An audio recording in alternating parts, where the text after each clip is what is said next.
இன்னைக்கு என்ன வீடியோ பார்க்க போகிறோம்னா, நீங்கள் ஸ்க்ரீனில் பார்த்துட்டு இருக்க இந்த மாதிரி இமேஜ் வீடியோ வந்து இன்ஸ்டாகிராமில் ரொம்பவே ட்ரெண்டிங்காக போயிட்டுருக்கு. இந்த மாதிரி ப்ரொஃபைல் பிக்கு.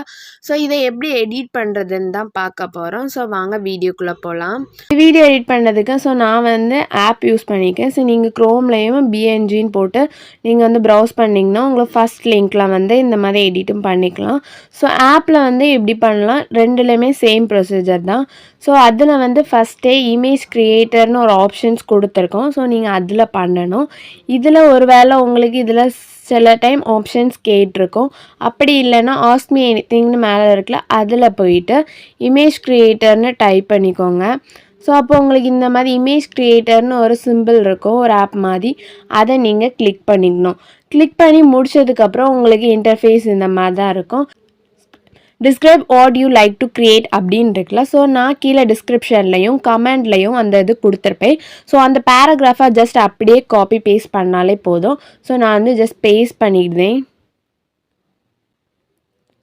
ஸோ நான் பேஸ்ட் பண்ணிவிட்டு அடுத்து ஜாயின் அண்ட் க்ரியேட். ஸோ நீங்கள் வந்து ஜாயின் அண்ட் க்ரியேட் வந்து சைன்இன் பண்ணியிருந்தால் மட்டும்தான் உங்களுக்கு இது காட்டும். ஸோ இதில் வந்து அடுத்த ஆப்ஷன்ஸ் வந்து உங்களுக்கு இமேஜஸ் வந்து கீழே காட்டும். நீங்கள் சைன்இன் பண்ணலைன்னா உங்களுக்கு இமேஜஸ் காமிக்காது. க்ரோம்லனாலும் சரி ஆப்லனாலும் சரி நீங்கள் சைன்இன் பண்ணி வச்சுக்கோங்க. ஸோ கொஞ்சம் நெட்டை ஆனில் வச்சுக்கோங்க, கொஞ்சம் ஸ்பீட் நெட்டை. ஸோ அப்போ தான் வந்து கொஞ்சம் டைம் எடுக்கும். ஸோ இதில் வந்து என்னெல்லாம் சேஞ்சஸ் நீங்கள் பண்ணிக்கலாம் அப்படின்னா, ஒரு பாயாக இருந்தால் நான் இதில் வந்து ஃபேஷன் கேர்ள்னு போட்டிருக்கேன். அதில் வந்து பாய்ன்னு நீங்கள் மென்ஷன் பண்ணிக்கலாம். Sitting casually on the top of the social media லோகோன்னு இருக்குல்ல. ஸோ அதில் உங்களுக்கு என்ன வேணுமோ அதில் நீங்கள் டைப் பண்ணிக்கலாம். சிட்டுன்னு டைப் பண்ணிக்கலாம், ஸ்டாண்ட் அந்த மாதிரி உங்களுக்கு எந்த மாதிரி வேணுமோ அந்த மாதிரி டைப் பண்ணிக்கலாம். அதுக்கப்புறம் லோகோ சோஷியல் மீடியா லோகோ வந்து நான் இன்ஸ்டாகிராம்னு கொடுத்துருக்கேன்.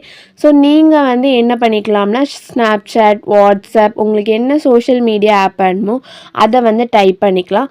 ஸோ எக்ஸ்ட்ரா ஃபிட்டிங்காக வந்து ட்ரெஸ் உங்களுக்கு எந்த மாதிரி வேணும், ஷூஸா அந்த மாதிரி எல்லாமே நீங்கள் வந்து உங்களுக்கு இமேஜ்க்கு ஏற்ற மாதிரி நீங்கள் இதில் என்னெல்லாமோ உங்கள் அப்பியரன்ஸ் எப்படிலாம் வேணுமோ அதை நீங்கள் எல்லாமே இதில் டைப் பண்ணிக்கலாம். டைப் பண்ணிட்டு வந்தீங்கன்னா கீழே வந்து உங்களுக்கு இமேஜஸ் காட்டும். ஸோ கொஞ்சம் நேரம் வெயிட் பண்ணலாம். ஸோ என்ன பாருங்கள், உங்களுக்கு இமேஜஸ் எனக்கு இந்த 4 இமேஜஸ் காட்டியிருக்கேன். ஸோ இதில் எனக்கு எந்த இமேஜ் பிடிச்சிருக்கோ அந்த இமேஜை நான் எடுத்துக்கலாம். ஸோ ஃபஸ்ட் நான் என்ன பண்ணேன், இந்த இமேஜை நான் ஓப்பன் பண்ணிக்கிறேன். ஸோ இதே மாதிரி உங்களுக்குமே உங்கள் இதில் ஓப்பன் ஆகும். ஸோ ப்ரௌசர்னாலும் ஆப்னாலும் இந்த மாதிரி ஓப்பன் ஆயிரும். ஓப்பன் ஆனதுக்கப்புறம் கீழே பார்த்தீங்கன்னா ஷேர், அதுக்கப்புறம் சின்ன ப்ளஸ் ஐக்கான் மாதிரி இருக்கும். அடுத்தது 3 டாட் இருக்கும், அதை கிளிக் பண்ணி டவுன்லோட்னு கொடுத்துக்கோங்க. ஸோ டவுன்லோட் பண்ணிங்கன்னா உங்களுக்கு இமேஜ் டவுன்லோட் ஆயிரும். திருப்பி கேன்சல் கொடுத்துக்கலாம். திருப்பி அதே மாதிரி தான் உங்களுக்கு நான் இதில் வந்து லோகோ இன்ஸ்டாகிராம் இருக்குல்ல, அதை வந்து சேஞ்ச் பண்ணி காட்டுறேன். ஸ்னாப்சாட்னு போட்டுக்கிட்டேன். ஸோ என்னென்ன சேஞ்சஸ் வேணுமோ சேஞ்சஸாக கொடுத்துட்டு ஜஸ்ட் க்ரியேட்னு கொடுத்தீங்கன்னா கீழே வந்து கொஞ்ச நேரத்தில் இமேஜஸ் உங்களுக்கு வந்து அப்பியர் ஆயிரும். ஸோ இந்த மாதிரி இந்த ஃபோட்டோஸ் எல்லாம் நம்ம எடிட் பண்ணணும். ஸோ இப்போ பாருங்கள், ஸ்னாப்சாட்டில் உங்களுக்கு இந்த மாதிரி இருக்குது. நான் கொடுத்துருக்கோம்னா சோஷியல் மீடியாவுக்கு மேலே உட்காந்துருக்க மாதிரி. ஸோ அதனால இந்த மாதிரி இருக்குது. நீங்கள் சோஷியல் மீடியாவை எரேஸ் பண்ணிட்டீங்கன்னா கீழே ஃப்ளோரில் உட்காந்துருக்க மாதிரி அப்பியரன்ஸில் கிடைக்கும்.